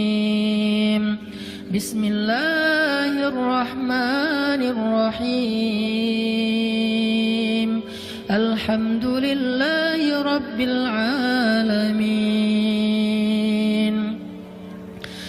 Alhamdulillahi hamdan katsiran tayyiban mubarakan fih. Ya Rabbana lakal hamdu kama yanbaghi li jalali wajhikal karim. لجلال وجهك الكريم وعظيم سلطانك. اللهم صل وسلم وبارك على سيدنا محمد وعلى آله وصحبه أجمعين.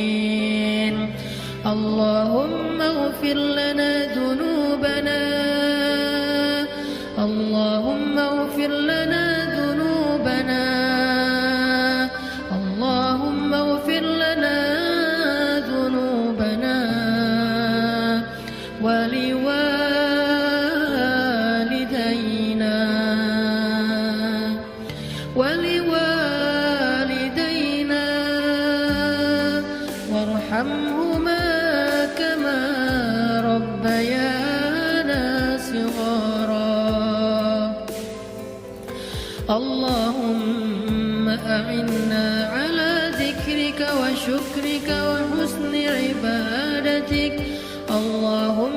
اجعل القرآن ربيع قلوبنا اللهم اشرح صدورنا بالقرآن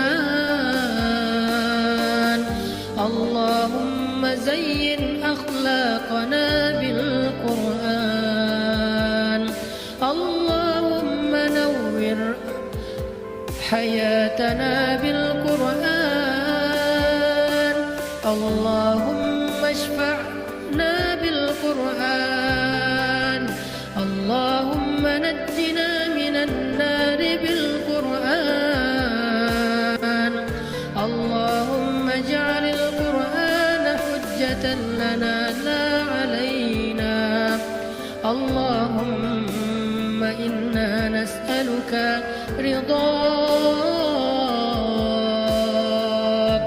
رضاك يا رحمن رضاك يا رحيم رضاك يا كريم رضاك يا مجيب السائلين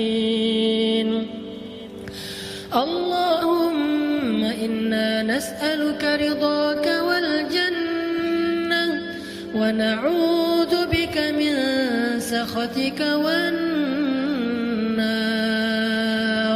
ربنا هب لنا من أزواجنا وذرياتنا قرة أعين واجعلنا للمتقين إماما ربنا هب لنا من الصالحين ربنا هب لنا من لدنك ذرية طيبة إنك سميع الدعاء.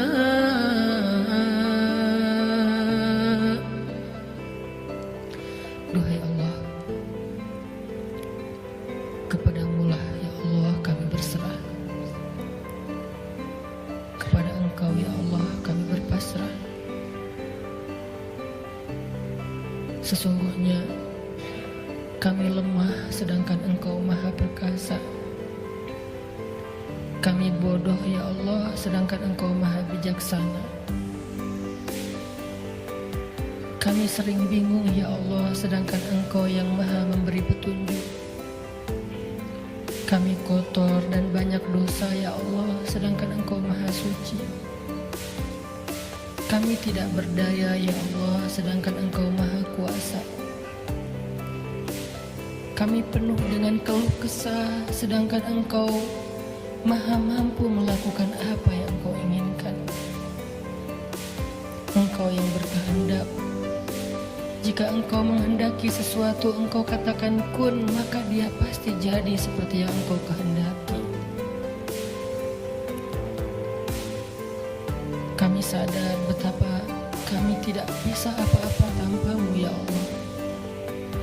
Kami sadar kami tidak berdaya tanpa-Mu ya Allah. Kami sadar kami pasti hilang arah tanpa bimbingan dari-Mu ya Allah. Kami sadar dan merasakan betapa kehidupan kami adalah pemeliharaan-Mu ya Allah. Engkau yang telah memberikan kami rezeki malam dan siang. Engkau yang telah memberikan kami hidup. Engkau yang telah membesarkan kami, menciptakan kami, memberikan kami pasangan dalam hidup kami, keluarga bagi kami. Segala sesuatu tentang hidup kami adalah pemeliharaan-Mu ya Allah. Maka kami berserah diri kepada-Mu. Kami serahkan segala urusan hidup kami kepada-Mu. Kami sampaikan segala keluh kesah kami kepada-Mu. Semua kami punya masalah ya Allah. Sebagian dari kami mungkin hampir berputus asa dengan masalah dan ujiannya. Berikanlah kami pertolongan-Mu ya Allah.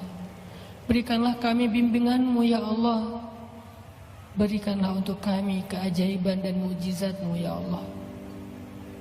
Ya Allah, kami adalah hamba-hamba-Mu yang sedang belajar untuk bertaubat, belajar untuk mendekat kepada-Mu setelah sekian tahun menjauh dari-Mu, belajar memperbaiki diri setelah sekian tahun melakukan dosa dan maksiat di hadapan-Mu.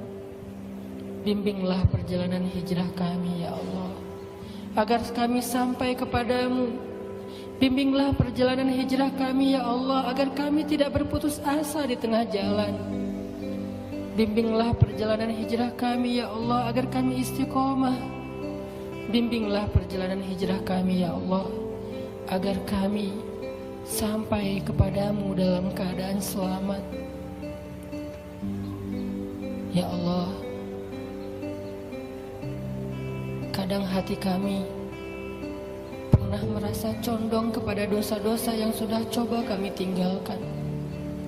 Maka genggamlah hati kami, jangan Engkau lepaskan genggaman-Mu ya Allah.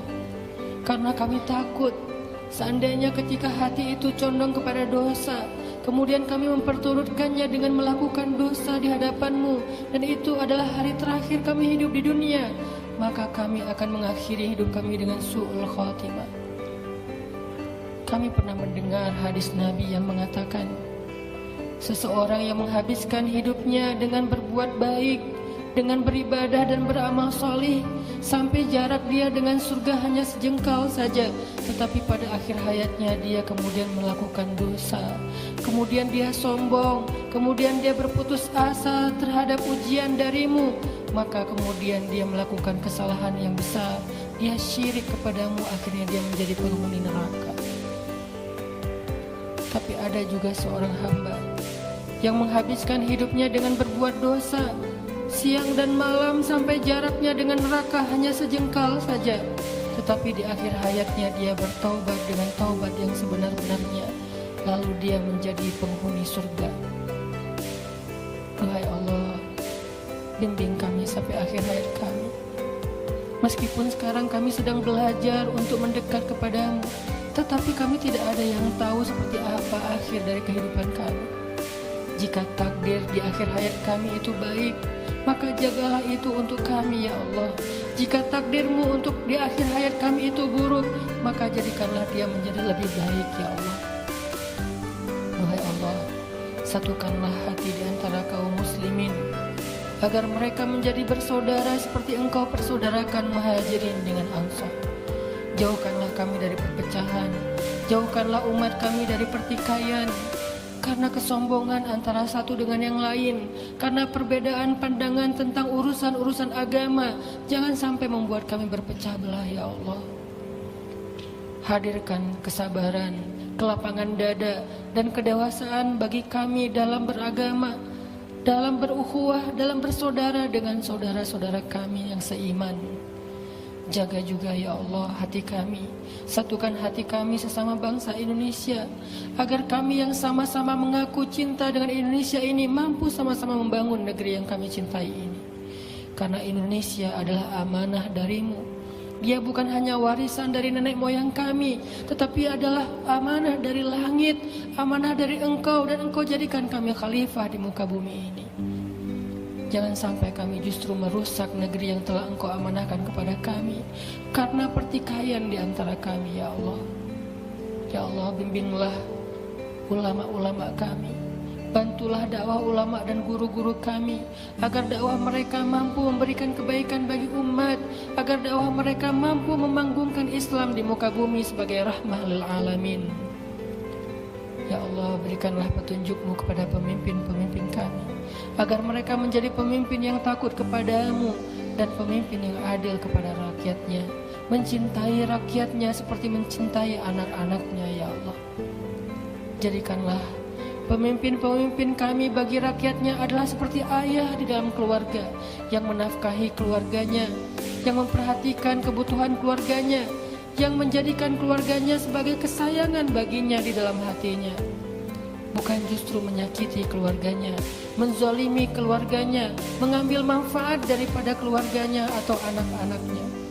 Jadikanlah bangsa Indonesia seperti sebuah keluarga yang sakinah, mawaddah, warahmah. Ya Rabbana, beri kami hasanah di dunia dan beri kami hasanah di akhirat, dan hindarkanlah kami dari azab api neraka. Subhanakallahumma wa bihamdika, asyhadu an la ilaha illa anta, Astaghfiruka wa atubu ilaik. Billahi taufiq wal hidayah. Wassalamualaikum.